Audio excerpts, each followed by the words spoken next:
Did you know that 70% of the people around the world who need eyeglasses do not have access to them? What are the leading causes of blindness around the world? Who is at risk? And how can you protect your eyesight? Here to answer these questions is Dr. Stuart Keel.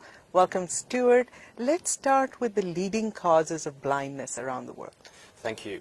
So one of the leading causes of blindness is cataract, which is a cloudiness of the lens inside the eye that leads to increasingly blurred vision over time. The second leading cause of vision impairment and blindness is what we call refractive error. The most common types are short-sightedness, or the inability to see in the distance, or long-sightedness, which is the inability to see up close. And this is caused due to an abnormal shape or length of the eyeball, which means the light entering the eye doesn't focus correctly on the back of the eye, which is called the retina. The other leading causes of blindness globally are a result of damage to the back of the eye, and one of those is glaucoma, where there's progressive damage to the nerve at the back of the eye that leads to distortion in your peripheral vision, and in more severe cases can also impact on your central vision. Then we have age-related macular degeneration, which is a degeneration of the cells in the centre of your retina, which is called the macula, which leads to distortion of your central vision, issues with colour vision, and other issues as well. And then we have diabetic eye disease, which in diabetic patients we often see leakage of the vessels at the back of the eye that can cause some swelling, some bleeding, and also scarring that can also impact on your vision. So Stuart, we all know someone who has these eye problems. Who is at risk of these diseases?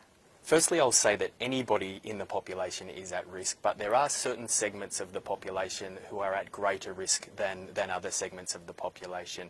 And the first segment is older people, and eye conditions such as cataract, glaucoma, age-related macular degeneration really increase in their risk sharply with age, to the point where about 80% of vision impairment occurs in the population aged 50 years and over.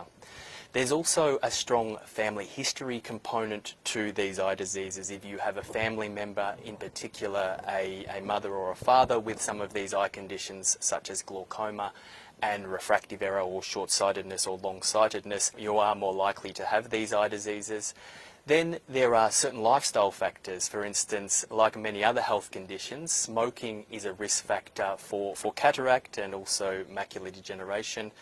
And then there are also some underlying health conditions and medications that also can increase your risk of developing an eye disease, such as diabetes, such as multiple sclerosis, and prolonged use of steroids are also linked to the development of eye diseases such as cataract and also glaucoma. Stuart, talk to us about how we can protect our vision. Yes, so the good news is that the majority of vision impairment from these diseases that I've just mentioned is avoidable through early detection or identification and access to treatment. So the most important thing is to have regular eye examinations that we recommend every couple of years at least, particularly as we get older, and particularly in those population groups that are at higher risk who may need eye examinations more frequently. Secondly, there's a number of actions that we can take to protect our vision and protect our eyes from the development of these diseases. And one of those is limiting UV exposure by using sunglasses and wide brim hats when we're outside. Of course, wearing protective eyewear when we're using chemicals and tools to protect our eyes from injuries as well.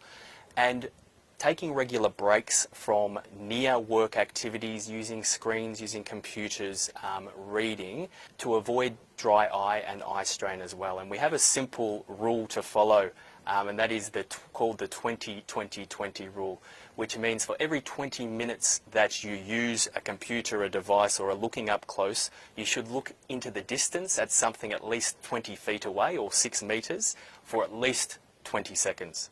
So WHO has recently launched a new application called WHO Eyes, which enables anyone with a smart device or phone to be able to test their near and distance vision and learn about how they can protect their eyes. So I encourage you all to download this and take advantage of this app. So the 20-20-20 rule, I'm going to try that. Thank you, Stuart. That was Science in 5 today. Until next time then, stay safe, stay healthy, and stick with science.